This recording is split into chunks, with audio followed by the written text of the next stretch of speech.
something. I just realized that I never introduced myself to you. Y'all are probably like, who is this crazy chick? She's totally out there in love with Jesus, but where did she come from? Did she just fall out of heaven? No, I didn't. But you know what? I hate to talk about myself, but I'm gonna do it for you, girl. Because you and I, we're gonna be like this.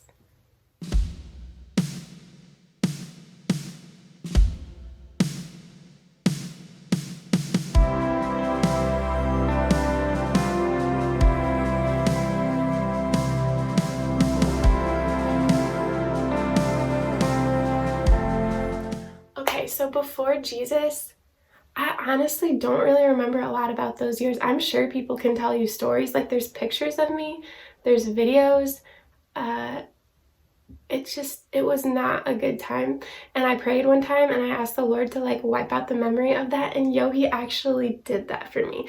So y'all can get with people from my past and I'm sure they have plenty to tell. I mean, I hear stories and I'm like, wow, that was me. And so that's kind of crazy, but that's just a testimony to how much Jesus does.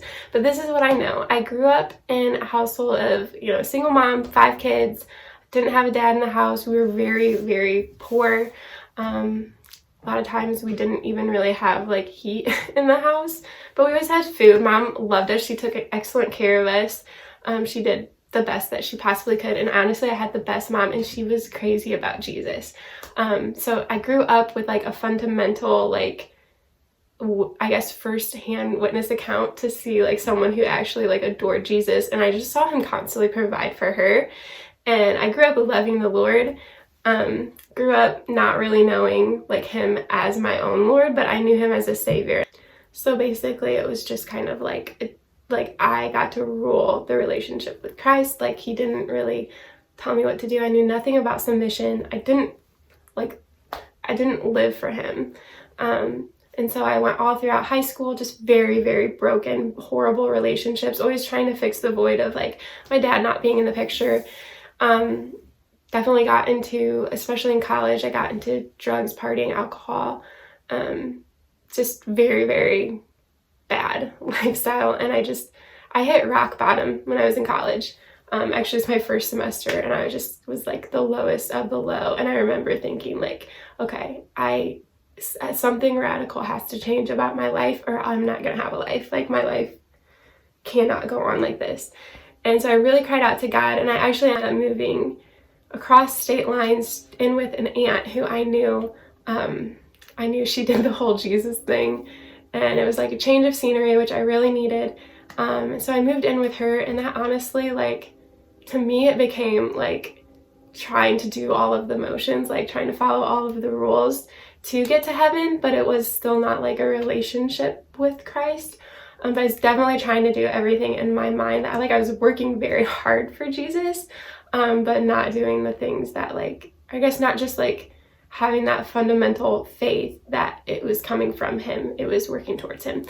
So it's very backwards, and I found myself even in a deeper pit. And yeah, I was also still doing like hanging out with, I found a whole new group of heathen friends, and I just landed in the same pit of just brokenness that I was totally just tried to run away from, partying, drugs, alcohol.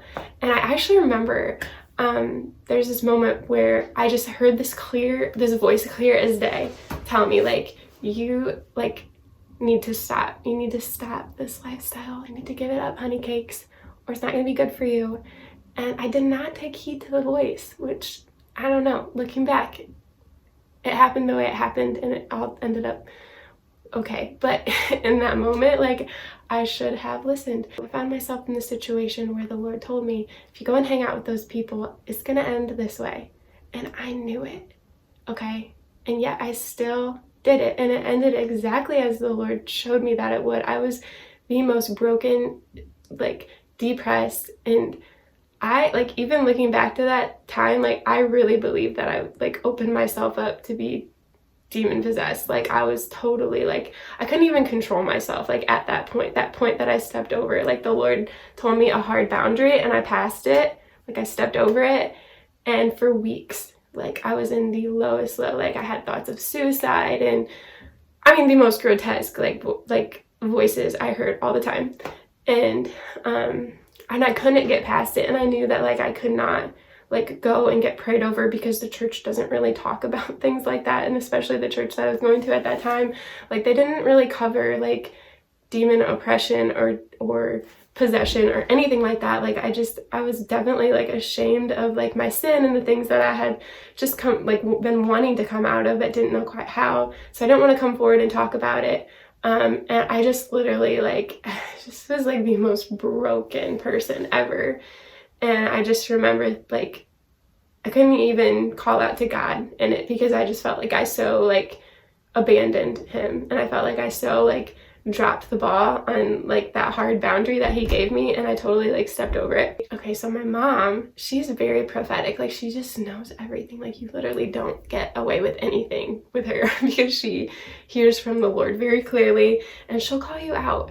So she called me one day, and this is like, and I'm glad she did, because like I could not get released from whatever I was going through. She called me one day and she's like, okay sis, what have you been involved with? Like I see some really dark things over you. Have you been involved in witchcraft? Like, have you been practicing seances? Like, and totally like, I mean, she totally just read my cards. Like, she just knew that I had something on me. Like, and she called me out. And I mean, that was the first moment that I felt like I could actually like really open up about it. And I just started weeping. And she's like, okay, what you need to do, because she's obviously like, she's 4 hours away from me. She couldn't just be right there to like pray with me. So she's like, you need to get with your aunt and uncle and just have them pray over you. You need to be open with them, share with them everything that you've been through, and God's gonna deliver you. And so I did, and they prayed over me, and we also were like on the fritz. Like I was so horrible to them when I lived there. Of course, they like thought I was a total maniac, like, but they were so gracious, and they forgave me for all of the horrible things I did while I was there. And they prayed over me, and my aunt was like, okay, you just need to take this Bible, you just need to go down into your old room, and you just need to pray until whatever the spirit like lifts. And so I did, and I mean, I was probably down there for like a good hour or more. I mean, I don't even know, I lost track of time, but I'm reading, and I like to this day, I still don't know what verse like this was, or maybe it wasn't even, I don't know, in the Bible, but like something just hit me. I had made Jesus my Savior my entire life, but I never made him my Lord, and I never submitted my life to him. So basically I had one foot in the world and one foot in heaven my entire life, and it was just not gonna roll like that. Like the Lord was not gonna let me ruin my life like that.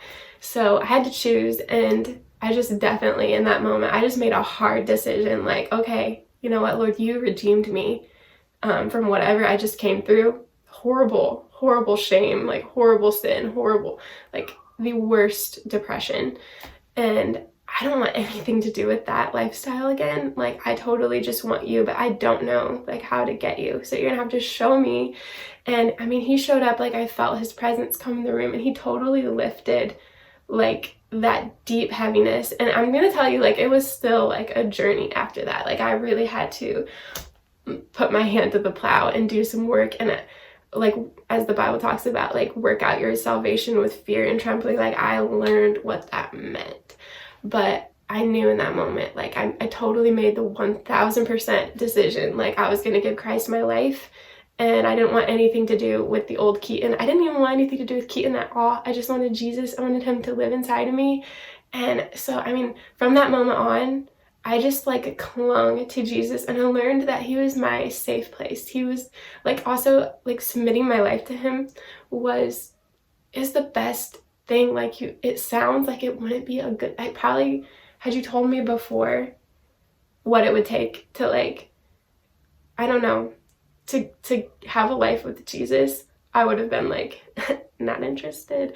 But you know what? It's been the best. It's been the best journey. I wouldn't change it for the world, even though it was a lot of, I don't know, a lot of nights where I cried myself to sleep, a lot of nights where I just was broken for my sin, but it was also beautiful. But okay, so I mean, in those moments, like that first, I guess, 6 months, I was probably I'm also a person that's like very like prophetic, and I mean that was definitely that way even before I was actually like walking intentionally the kingdom of heaven. It was very prophetic. I saw certain things, like I would see things over people, and it totally wigged me out. I would carry certain things, And I just, like, I didn't have a full understanding of it, but like I was just very susceptible to things in the spiritual realm, more so than most. And but when I gave my heart to Christ, I mean, it got intense. Okay, I was seriously, like, I know I'm gonna probably lose some of you here, but some of you, I don't know, I just gotta be real with you. This is truly my testimony. Like, I was visited nightly by demons like that. I mean, I can't even tell you the things that they would like try to do to me and try to say to me. Like, it's the most nefarious. You can't even, like, that little like image that you got in your head that the devil is this little man running around in red tights with horns and a pitchfork. Like, that is just not him. You can't even imagine how grotesque the devil and his little minions are. It's awful. And his plans for humanity, they would make you want to throw up. It's horrifying.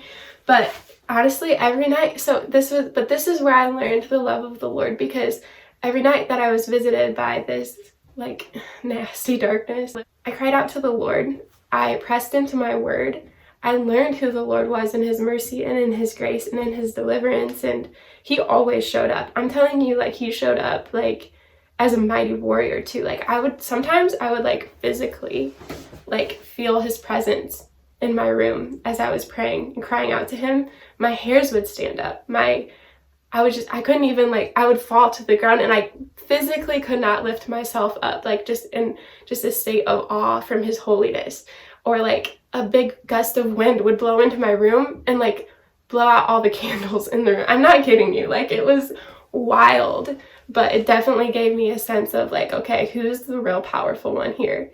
It's definitely not the devil. Like, he had me, his only tactic is intimidation. But from there, he really doesn't have any power or authority except for what you give to him, because actually, sis, you're the one with authority. And once I learned that I had been giving the devil all this authority in my life when really God was the head honcho, like, it just changed everything for me, and it totally released me and freed me up. So very early in my faith walk, the Lord highlighted certain ministries to me that I would say really did not jive right with my spirit. Like, there were some that he highlighted that I felt like, yes, this is the path that I want to embark on. Like, I want to strive towards that kind of, like, my own path, but like also like they're doing things right. And I admired, there's so many people that I definitely admired and looked up to and wanted to work towards. But there were some that, and many, I would say, sadly, the majority, like, they had like a lot of like, they said the right things, did the right things to a degree, like outwardly, but I just knew something was off in their heart posture. And that was something like very early on in my walk that the Lord really highlighted to me. And I'm just like, Lord, why? Like, how do you get to that like point where you're so off? Like, you seem so on, but yet you're still so off. And I just knew it was like truly that people like did not have a love for people in their hearts and like a true compassion. And that was something, and also recognizing that that's not natural to any of us. So I was not at that point saying like, oh, I'm so much more compassionate and I can do way better than all these other people. But actually at that point, instead, I was like, Lord, like, I don't have any love for people inside me. I'm so selfish and self-centered. But that was the point where I really, like, I don't know, the Lord just showed me that was what I needed to give to him, my self-centeredness and my selfishness, because the mark of me and my ministry will be a journey of compassion and putting others ahead of myself in places where I've seen that so twisted for so many around me. And I've been treated like in ministry, I'm sure we've all been hurt by people and treated harshly by people in ministry. And that's such a bitter taste, and it's such a door slammed in your face when you are going to someone in hopes that they'll give you a hand of compassion, and instead they slam the door shut in your face. And I can't speak for everyone, but I feel like many of you have probably been in that position. Just, if you are in that position right now, the best thing that you can do is truly forgive. Love them, ask God to do his work. It's vengeance belongs to the Lord, and he's going to defend you. But just don't carry it. Don't let it ruin your heart, because that's toxic right there. But okay, back to my testimony. As I'm on this mission of like learning to love people, I just totally fell in love with Jesus along the way, because once I got past myself, I feel like self-centeredness is the number one reason that we cannot love Jesus. It's the reason we can't love anyone. We're just not capable of love when we're so consumed with our own pride, our own ego, our own self-preservation. So if you're willing to hand that over, you're going to be astounded at just the amount of love that God fills your heart with. Handing over self-centeredness is definitely a journey. It's not just going to like boom overnight and you're the most selfless person in the world. That's definitely not how it goes. It's a lifelong journey. But since I've handed it over to the Lord, I just know that he's so like, he's given me so much love for him and for others. And the more that I see how he loves others, it just makes me just fall in love with him over and over again every single day. When I see the way that he loves people, like he's mad about people and he's so cute about it. He's so cute the way he loves everyone. And you know something else? Jesus has like tons of personality.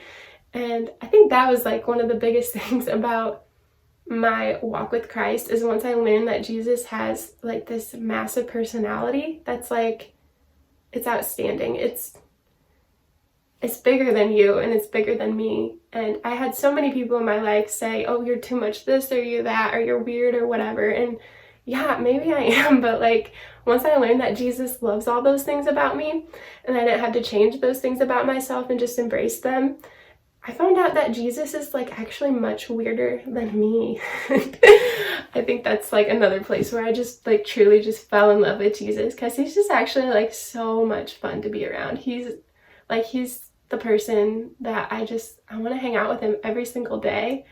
And I'm just crazy about him. But I guess it's just my hope with this channel to, like, for one thing, I really didn't even, I guess, want to start this channel that much. It's something that the Lord really put in my heart. I don't feel like very confident about speaking in front of people. I feel like I've got a weird communication style. You probably already noticed that about me. But it's something that the Lord really like daily started to like pester me about, that it's time, you gotta go. And well, he actually gave me this vision where there was thousands of faces and they were all looking to me like, they looked like starving children, and they're just like looking at me with like the most hope-filled eyes, like they had their hands out like, please, do you have anything that you can give me to eat? And I turned around in the vision. I turned around and I saw like this hand, like after I made that choice to turn around and not feed them, like I saw this hand wipe, like go like this, and every single face just went black and they like faded out into the ocean. And so that was a huge convicting point to me that I definitely needed to start this channel, and I really don't know where like the Lord is going to take it. But I do know more than anything, I would give my life for this. I'm not exaggerating when I say that I want people to live to their fullest potential in the Lord. I want people to be free from the yoke of the enemy. I want people to just walk in their full calling. And I want people to know Jesus. I want people to know that Jesus loves them. I feel like if people knew how much Jesus really loved them, just like the world would be so much different of a place. Not to sound like Miss America or anything, but like I really do want people to have peace in their hearts. I want people to have freedom in their lives. And I see so many things that the Lord delivered me out of. And it was a hard path for me to find deliverance in those places, because I don't really have anyone telling me, oh, this is the way. And there are so many things in our walk with Christ that you just kind of gotta like walk out the path. It's not gonna be easy. I mean, like what I tell you, what I have to give to you is not going to make your path easier, but I feel like it can at least, like, you might not have to make some of the hard mistakes that I made. And so I just hope to share that, you know, there are going to be trials for sure in your path, but I want to give you the confidence that if you're walking the path that you know is the right path, that God's going to bless it. And I just don't want you to doubt it. I want you to be so confident that the path that you're walking on is the right path. And that's the place that God's going to meet you in. And I just want you to be so free. That really is my heart for you, and that's my heart for this channel.